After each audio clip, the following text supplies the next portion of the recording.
Hello friends, CTG career institute पे आपका स्वागत है। हम बात कर रहे थे हमारी अर्थ के बारे में, और अर्थ के बारे में हमने कुछ छोटी मोटी चीज़ें जो हैं वो सीख भी ली थी।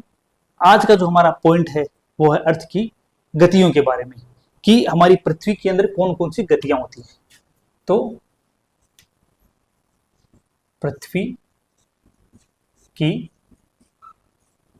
गतियाँ या मूवमेंट्स ऑफ अर्थ, धरती की गति या हमारे पृथ्वी के कौन कौन से मूवमेंट होते हैं उनके बारे में हम आज डिस्कस करेंगे। ठीक है, तो दो टाइप के मूवमेंट हमें देखने को मिलते हैं। पहला मूवमेंट हमें मिलता है रोटेशनल मूवमेंट, जिसको हम बोल सकते हैं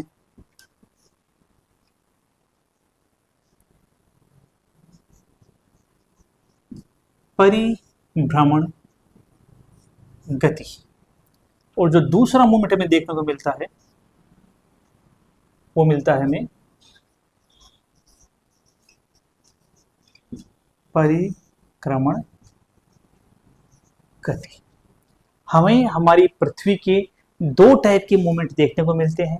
पहला मूवमेंट जो होता है वो होता है रोटेशनल मूवमेंट या हमारा परिभ्रमण गति, और दूसरा जो मूवमेंट देखने को मिलता है वो है हमारा परिक्रमण गति का। तो सबसे पहले हम बात करते हैं कि रोटेशनल मूवमेंट जो है वह क्या होता है। ठीक है,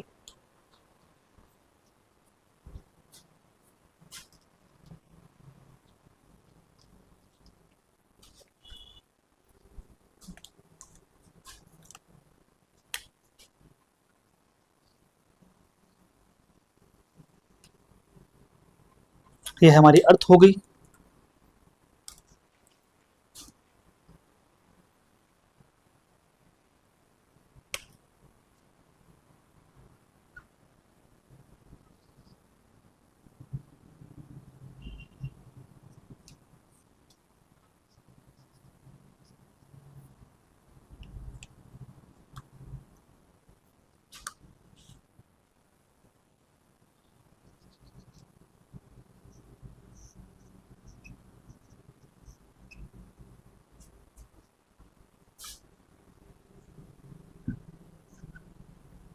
ठीक है, तो रोटेशनल मूवमेंट या परिभ्रमण गति का मतलब होता है कि हमारी अर्थ के द्वारा अपनी एक्सिस या धुरी के ऊपर जो रोटेशन होता है, पृथ्वी के द्वारा अपनी एक्सिस या धुरी पर होने वाले रोटेशन को हम क्या बोलते हैं?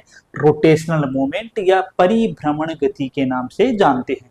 परिभ्रमण गति का मतलब जब हमारी पृथ्वी जो है वो अपनी एक्सिस पे ही घूमती रहती है तो उसको हम क्या बोलते हैं? परिभ्रमण गति बोलते हैं। क्या होता है इससे? परिभ्रमण जो रोटेशनल मूवमेंट या परिभ्रमण गति है उससे क्या होता है? इससे होता क्या है कि जो दिन और रात होते हैं वो दिन और रात किसके कारण से होते हैं? इस रोटेशनल मूवमेंट के कारण से होते हैं। अच्छा, दूसरा सवाल उठता है कि इस रोटेशनल मूवमेंट के अंदर जब पृथ्वी अपना एक रोटेशन अपनी एक्सिस के चारों तरफ कर लेती है तो इसमें कितना समय लगता है? तो एक रोटेशनल मूवमेंट जो है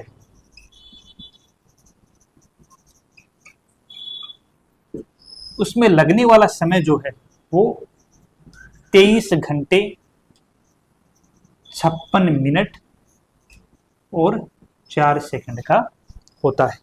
हमारी अर्थ के द्वारा जो अपनी एक्सिस पर रोटेशनल मूवमेंट या परिभ्रमण गति जो की जाती है उस परिभ्रमण गति में लगने वाला जो समय है वो 23 घंटे 56 मिनट और 4 सेकंड का होता है। पहली बात। दूसरी बात क्या बताई? इस रोटेशनल मूवमेंट के कारण से ही हमारी अर्थ पे क्या होता है? दिन और रात होते हैं। जहां पे सनलाइट पड़ गई सामने वहां दिन हो जाएगा और उसके पीछे वाले एरिया में क्या होगी? रात होगी। फिर रोटेशनल मूवमेंट होगा। अब जहां पहले रात थी वहां वो सन के सामने आ जाएगा, तो अब वहां दिन हो जाएगी और दिन हो जाएगा, और जहां पहले दिन था वहां रात हो जाएगी। तो ये दिन और रात का होना किस पर डिपेंड करता है? हमारी अर्थ की परिभ्रमण गति के ऊपर निर्भर करता है। ठीक है, दूसरा हम उठाते हैं कौन सा पॉइंट? हमारी परिक्रमण गति।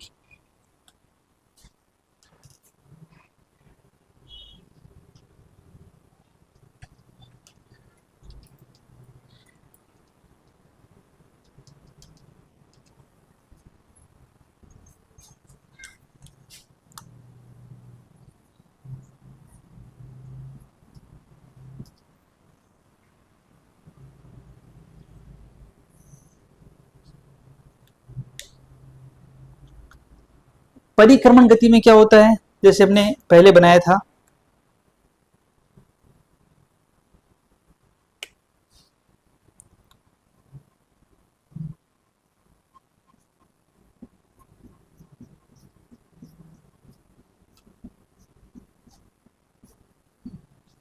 ये हमारा सन हो गया,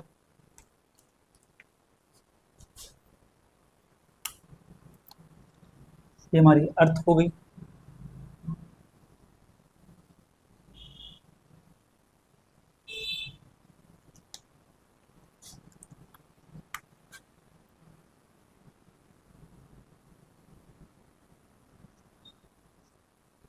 ये अर्थ की एक्सेस हो गई,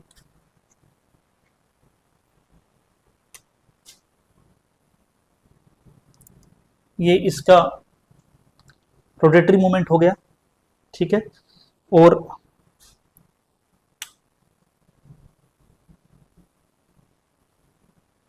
इसको बना लेते हैं इसी से, यहाँ यहाँ विद रोटेशन के साथ, यहाँ विद रोटेशन के साथ,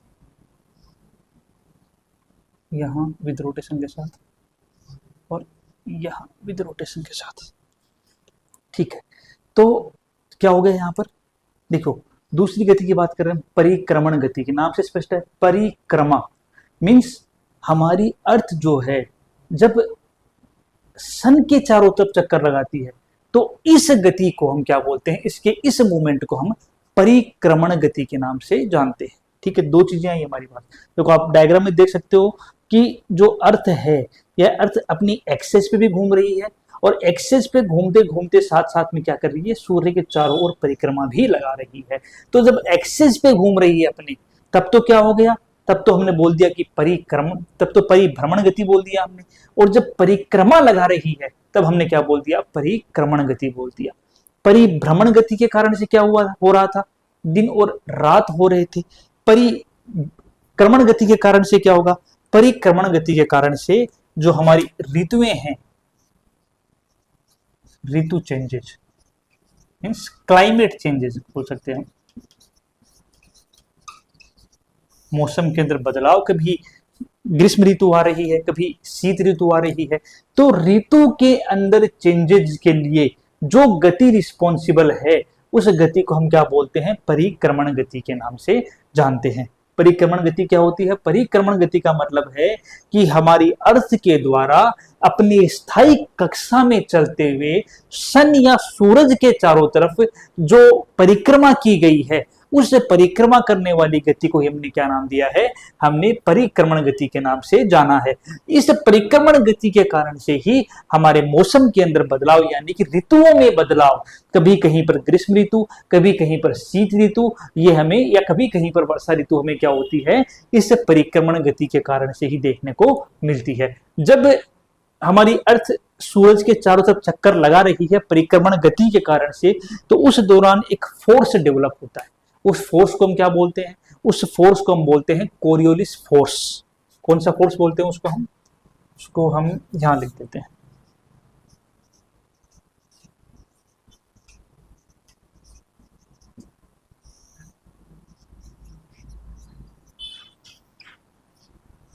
उस फोर्स को हम क्या बोलते हैं, उस फोर्स को हम बोलते हैं कोरियोलिस फोर्स। अच्छा, एक बात हमने नहीं बताई कि जो हमारी पृथ्वी है, उस पृथ्वी को जो परिक्रमण गति जो कर रही है, इस परिक्रमण गति में कितना समय लगता है, तो एक साल का समय मानते हैं कि हमारी पृथ्वी को परिक्रमण गति करने में, या सूर्य की एक परिक्रमा करने में कितना समय लगता है, एक साल का समय क्या होता है हमारी पृथ्वी को परिक्रमण गति के दौरान लगता है। तो हम बता रहे थे आपको, देखिए क्या है कि बाहर थोड़ी नॉइज ज्यादा आ रही है, तो हो सकता है कि बाहर कोई पंगा वंगा हो गया है, तो हम ये पॉइंट जो है यहीं पर फिनिश करेंगे, अगली वाली क्लास कल करेंगे। अभी मैं आपको बता देता हूँ कि हमने आपको कोरियोलिस बल के बारे में बताया।